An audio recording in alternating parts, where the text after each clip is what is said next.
Meus queridos irmãos, hoje nós vamos estudar a lição da nossa escola bíblica com o tema de conflitos familiares.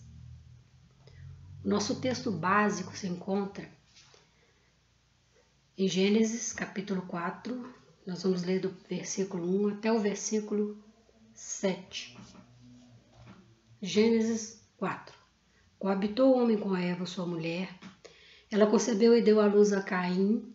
Então disse: adquiri um varão com o auxílio do Senhor.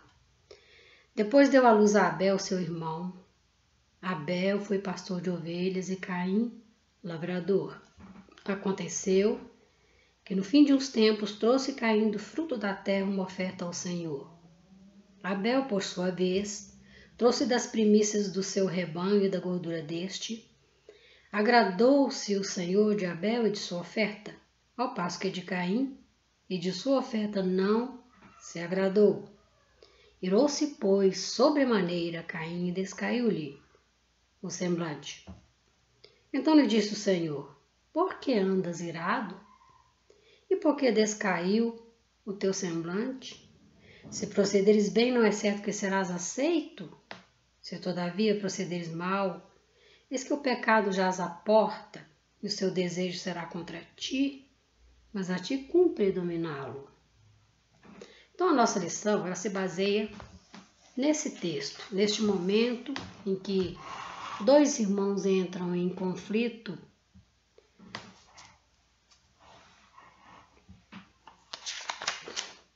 Nossa lição nos traz como tema os conflitos familiares. E nós sabemos que nos nossos dias impera o imediatismo, tudo é feito muito rápido, sem planejamento, por causa do precioso tempo, que se esvai rapidamente. No nosso tempo, minutos têm que ser convertidos em horas para caber as tarefas de um dia inteiro. Todos correm porque o tempo não nos basta. Então nós corremos o tempo todo. São muitas coisas para fazer e o tempo já não cabe tantas tarefas. As redes sociais ocupam um espaço considerável na vida de todos e não há mais tempo para a convivência familiar. Um bate-papo em família, uma refeição em família, uma reunião como antigamente. As famílias se sentavam à mesa para tomar o café, se sentavam para o almoço, se sentavam para o jantar. Geralmente, à noite, o pai e a mãe estavam já livres, se sentavam com os filhos para conversar, para perguntar como tinha sido o seu dia. E esse diálogo não existe mais. Essas reuniões familiares não existem mais. Hoje a nossa realidade é bem outra. Cada pessoa se isola, observando o movimento do mundo inteiro na tela de um dispositivo. Não há mais comunicação interpessoal. O diálogo foi interrompido pela tecnologia. Hoje um é no computador, o outro na televisão, o outro no telefone e cada um olhando o movimento mundial naquela tela, observando, às vezes também comunicando, pela tela com uma outra pessoa, mas interpessoalmente as duas pessoas não conversam mais na família. Então o que acontece? Os problemas que surgem são ignorados, eles se avolumam, eles apertam, eles pioram, E causando o quê? Desmembramentos de famílias, destruindo relações de amizade, companheirismo, muitas vezes resultando até em violência doméstica, como nós temos presenciado muito. Essa é a nossa realidade. E nos leva a inquirir se esse problema é apenas atual devido ao nosso estilo de vida hoje.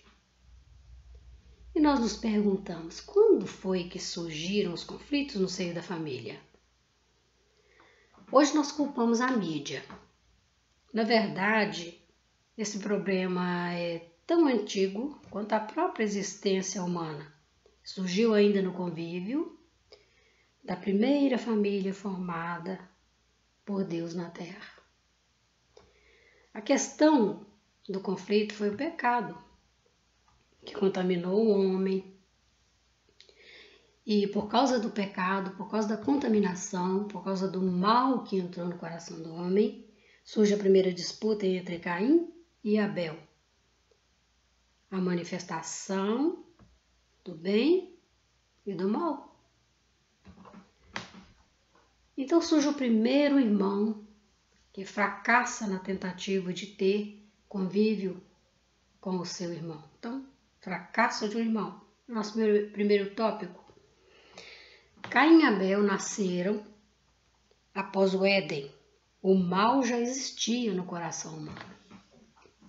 Deus já havia também prometido, lá no Éden, né? Após o pecado, enviar um resgatador que venceria o mal, tornando a trazer a paz entre o homem e o seu Criador. Mas esse mal decorrente da queda alojou-se no coração de Caim, tornando-o invejoso, orgulhoso, cheio de ira, porque o pecado ele traz essas consequências no coração do homem. O pecado gerado no coração de Adão, o pai, agora reflete no coração do seu filho, Caim, trazendo a discórdia no seio da família. E pelas gerações que se seguiram após eles, a trajetória familiar é marcada pela intolerância, pelos conflitos de interesse, pelas inimizades, dificultando o homem de encontrar a paz entre si e o seu Criador. E essa distância que o pecado cria entre o homem e Deus leva a humanidade inteira a ansiar pelo seu Criador. O homem anseia por encontrar a Deus. Todos temos este anseio dentro de nós, por causa do distanciamento entre o homem e Deus, o seu Criador. Então, Caim e Abel queriam agradar a Deus. Eles ansiavam por isso também. Eles queriam agradar a Deus. Caim, então, traz a sua oferta. Como um agricultor, ele oferece do fruto da terra, como uma oferta de ações de graça, pelo sustento. Ele veio prestar o seu culto a Deus, cumprindo um ritual que era próprio da época. Constrói um altar de pedras, colocando a sua oferta em cima, religiosamente cumpre a sua obrigação de adorador. Ele esperava que, como de costume, o Senhor queimasse aquela oferta, aceitando. Abel, por sua vez, como cuidador do rebanho, mata um cordeiro e esparge o seu sangue e sacrifica sobre o altar de pedras também. Então cada um trouxe a sua oferta. Caim trouxe a sua oferta do fruto da terra. Abel traz o cordeiro da primícia do rebanho. Sacrifica o cordeiro sobre o altar de pedra que eles tinham costume de fazer aquele altar, juntava aquelas pedras e colocava por cima a oferta. Abel, por sua vez, ele era pastor de ovelhas, então ele traz o cordeiro e sacrifica. Ambos trazem sua oferta. Caim como um bom religioso e Abel como um pecador, carente de perdão. Ambos ansiavam por agradar a Deus, ambos adoraram com ritual de sacrifício. A sua oferta era como eles podiam trazer. Cada um trouxe a oferta devida a Deus. Por que Deus não aceitou a oferta de Caim? Deus aceita a oferta de Abel, mas não aceita a oferta de Caim. Por quê? Deus olha para a intenção do coração humano.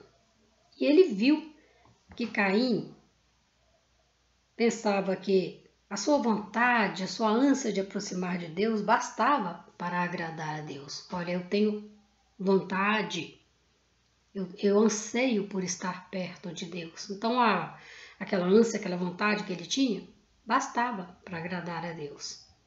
Muitas pessoas pensam assim. Muitas pessoas acham que porque ele gosta, porque ele agrada, porque ele quer ficar perto de Deus, isso basta para Deus. E a sua oferta, né? Caim trouxe a sua oferta e achou que a oferta dele também bastava para que ele fosse aceito por Deus. Então a gente vê em Caim o quê? Quando aflora a sua vaidade, quando aflora a sua vaidade e ele dá vazão ao ódio, quando Deus não aceita a sua oferta e aceita a oferta do seu irmão, ele se entristece, o semblante cai. Deus olha para ele e fala assim, por que você está triste? Por que você está tão abatido? Por que você está tão nervoso, Caim? Por um acaso, Caim? Quando você é obediente e bom, você não é aceito? Mas você sabe que quando as suas obras são más, você não é aceito, você não é bem-vindo. Por que você está tão irado? Caim ficou irado. Por que Deus não aceitou a minha oferta e aceitou a de Abel? Então Abel sacrifica o cordeiro, né? E a oferta de Abel era uma prefiguração do grande sacrifício, o ato expiatório de Jesus, o sacrifício do Cordeiro de Deus. Foi uma linda oferta, né? Mas não foi por isso que Deus aceitou. Deus aceitaria sim a oferta de Caim se o seu coração tivesse sido sincero para com Deus. Abel era humilde e era manso, e Deus viu o coração. Deus olha o coração da pessoa e não a sua oferta. Então Caim se revelou um religioso, ritualista, praticante da sua obrigação de trazer ofertas de ações de graça. Ele trouxe. Eu cumpri minha obrigação. Isso bastava, Deus deveria ter aceitado. Muitas pessoas acham que ser religioso, ritualista, né, estar sempre ali, sempre falando que é um bom cristão, que segue, que faz, que acontece e mostra, né, que está sempre presente, às vezes até na igreja mesmo, nos cultos. Isso basta, mas isso não basta. O que Deus quer é um coração sincero, uma vida santa, regenerada, atos piedosos. É isso que Deus quer. Não é caridade, não é fazer caridade para o outro, é ter atos piedosos, atos de justiça, vida santa. Mostrar que realmente ama a Deus, que realmente anda pela palavra. É obediência. E Caim não tinha isso. Ele era religioso, ele era ritualista, ele era praticante de uma obrigação, porque naquela época o culto era trazer a oferta a Deus. Abel se revelou um pecador carente de perdão, da misericórdia de Deus. Ele é a figura do pecador que arrepende, que é humilde, que traz a Deus a sua oferta, esperando o perdão, ansiando pela restauração de vida. Então ele fez uma oferta pelo pecado, e ele fez uma oferta segundo o coração de Deus com derramamento de sangue, como Hebreus 9:22, né, nos revela hoje, sem derramamento de sangue não há remissão. Cristo precisou morrer e derramar o sangue dele para que eu fosse resgatada do meu pecado, para que eu fosse restaurada à condição de filho. Então, Abel trouxe a sua oferta, mas o coração de Abel era um coração sincero. E Deus aceita a oferta de Abel. Então Deus castigou Caim. Por quê? Caim se levantou irado, foi lá e matou Abel. Ele matou seu irmão, ele tirou a vida do seu irmão, ele derramou o sangue do seu irmão na terra por ódio, por vingança, por orgulho, por vaidade. Então Deus castigou Caim e o baniu da sua presença. Ele foi peregrino na terra, ele ficou peregrinando, ele nunca mais teve prosperidade com a sua plantação, ele lavrava a terra, mas não tinha aquela bênção, né? Não tinha aquela abundância que ele tinha antes. Deus tirou a prosperidade do seu trabalho e ele não foi mais abençoado. E ainda teve que ficar andando de terras em terras como um peregrino, sem lugar de pouso. E hoje, nos nossos dias, Deus ainda é o mesmo em suas ações. Deus não mudou a sua atitude. Deus não mudou suas ações. Ele só aceita uma oferta, um serviço, uma atitude qualquer para agradar, se a vida do ofertante estiver em sintonia com a sua vontade. Ele só aceita um culto de louvor, de adoração, de gratidão, se o coração da pessoa estiver em sintonia com a vontade dele. Hoje Deus nos enviou Jesus como oferta de paz. Mas não basta também sermos salvos por Jesus. Declarar nós somos salvos por Jesus, mas isso não basta. Nós temos que ser restaurados, transformados para que tenhamos de novo comunhão com Ele. Deus só tem comunhão com o novo homem, o homem restaurado, renovado, transformado pela ação do Espírito Santo. Deus não quer ser apenas adorado, cultuado, louvado. Não. Ele almeja ser Pai. Deus quer ser Pai. Deus tem adoração de sobra nos céus. Ele recebe adoração constantemente diante do trono. Os anjos o adoram constantemente. Ele tem uma adoração perfeita no céu. Eu não preciso da minha adoração. Agora ele quer ser meu Pai. Ele quer ser meu companheiro.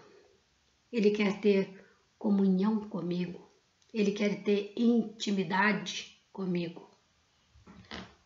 Isso que Deus quer hoje. Deus não precisa mais do cordeiro, do sangue, do altar de pedras, da oferta de manjares, da oferta de ações de graça, da oferta pacífica. Deus não quer mais nada disso. Jesus já cumpriu a expiação. Hoje Deus quer sobre o altar a minha vida. Deus quer a mim. Eu tenho que me sacrificar no altar por Ele. Eu tenho que morrer como cordeiro para o mundo. E tenho que estar em comunhão com Deus, tendo paz com Ele. O nosso segundo tópico fala sobre a arrogância de um pai. O que é que significa isso? Olha, Caim foi expulso da presença de Deus, do meio do seu povo, para ser um peregrino, virou um nômade, virou um errante. Então ele vai lá para uma terra no oriente do Éden, uma terra chamada Nod.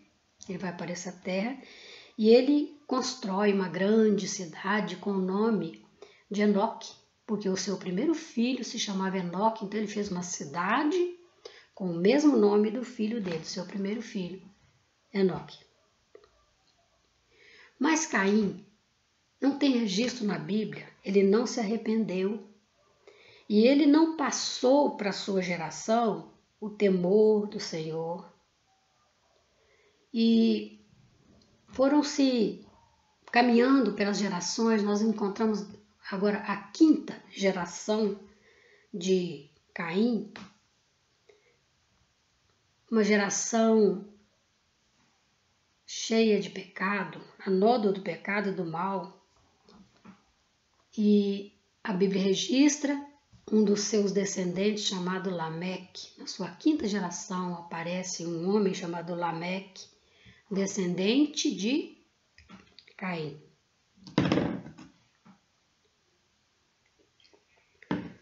Apesar dessa geração se desenvolver assim em tecnologia, eles desenvolveram muito na tecnologia, aprenderam a fazer tendas, aprenderam a trabalhar com metais, né? Muitos instrumentos de música, eles se desenvolveram tecnologicamente, mas não havia um que buscasse a presença de Deus. A família de Lameque não honrava a Deus. E o próprio Lameque, ele justificava os seus atos pecaminosos com uma prepotência. Ele se achava o tal, cheio de orgulho, cheio de vaidade, levando a sua família toda uma vida depravada, longe de Deus. Não havia mais um modelo familiar que Deus havia criado. Não havia arrependimento, nem temor, nem adoração a Deus.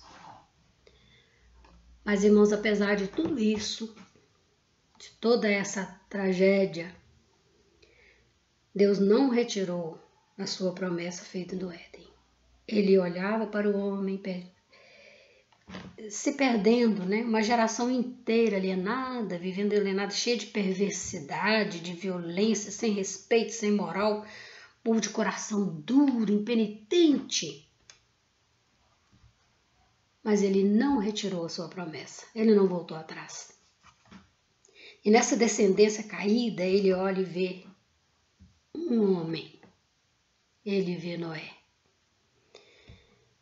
E a Noé achou graça diante de Deus, né? E Deus resolve voltar ao início. E ele fala com Noé.